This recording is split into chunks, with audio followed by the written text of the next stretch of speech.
Merchant navy versus national navy. అసలు ఈ రెండింటికి తేడా ఏంటి తెలుసుకుందాం రండి. పేరులో నేవీ ఉన్నా ఇవి రెండూ వేర్వేరు ప్రపంచాలు. ఒకటి వ్యాపారం, ఇంకొకటి దేశరక్షణ అనమాట. ముందుగా మర్చెంట్ నేవీ. ఇది పూర్తిగా సివిలియన్ జాబ్, అంటే ప్రైవేట్ షిప్పింగ్ కంపెనీల కోసం పనిచేస్తారు.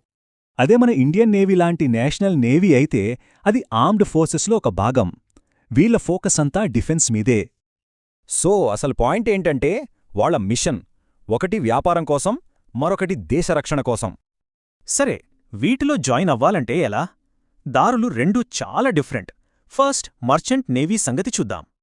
మర్చెంట్ నేవీలో చేరాలంటే ఎంట్రన్స్ ఎగ్జామ్స్ క్లియర్ చేసి అప్రూవ్డ్ ఇన్స్టిట్యూట్లో ట్రైనింగ్ తీసుకోవాలి. ఇంటర్ తర్వాత ఎంట్రీకి ఫిజిక్స్, కెమిస్ట్రీ, మ్యాథ్స్లో మినిమం 60% మార్కులుండాలి. ఇక నేషనల్ నేవీ విషయానికి వస్తే ఆ ప్రాసెస్ చాలా డిఫరెంట్, కాస్త టఫ్ కూడా. అఫీషియల్ నోటిఫికేషన్స్ చూసుకోవాలి, ఎగ్జామ్స్, ఆ తర్వాత చాలా టఫ్ ఇంటర్వ్యూ, ట్రైనింగ్ ఉంటాయి. ఎగ్జాంపుల్కి 10+2 బీటెక్ ఎంట్రీకి పీసీఎంలో కనీసం 70% మార్కులు కావాలి. సరే, సెలెక్ట్ అయ్యాక అసలు లైఫ్ స్టార్ట్ అవుతుంది. సముద్రంలో లైఫ్ స్టైల్ ఎలా ఉంటుందో చూద్దాం. ఇక్కడే అసలు తేడాలు కనిపిస్తాయి. ఎక్కువ జీతమా లేక సెక్యూర్డ్ గవర్నమెంట్ జాబా?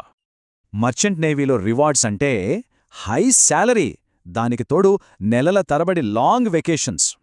కానీ ఛాలెంజెస్ కూడా ఉన్నాయి. జాబ్ సెక్యూరిటీ తక్కువ, ఫ్యామిలీకి చాలా కాలం దూరం. ఇక నేషనల్ నేవీలో దొరికే గౌరవం, సెక్యూర్ కెరీర్, దేశానికి సేవ చేసే అవకాశం, వీటికి వెలకట్టలేం. అయితే డిమాండ్స్ కూడా ఎక్కువే. చాలా కాంపిటీషన్, స్ట్రిక్ట్ డిసిప్లిన్, కొన్నిసార్లు ప్రాణాలకు ప్రమాదం కూడా. సో ఫైనల్గా ఏది బెటర్ అని కాదు, ఎవరికి ఏది సూట్ అవుతుంది అన్నదే ఇక్కడ పాయింట్. ఒకవైపు గ్లోబల్ ట్రేడ్ను నడిపే కమర్షియల్ ప్రొఫెషనల్, మరోవైపు దేశాన్ని కాపాడే డిఫెన్స్ ఆఫీసర్. రెండు దారులకు ప్యాషన్, డెడికేషన్ చాలా ముఖ్యం.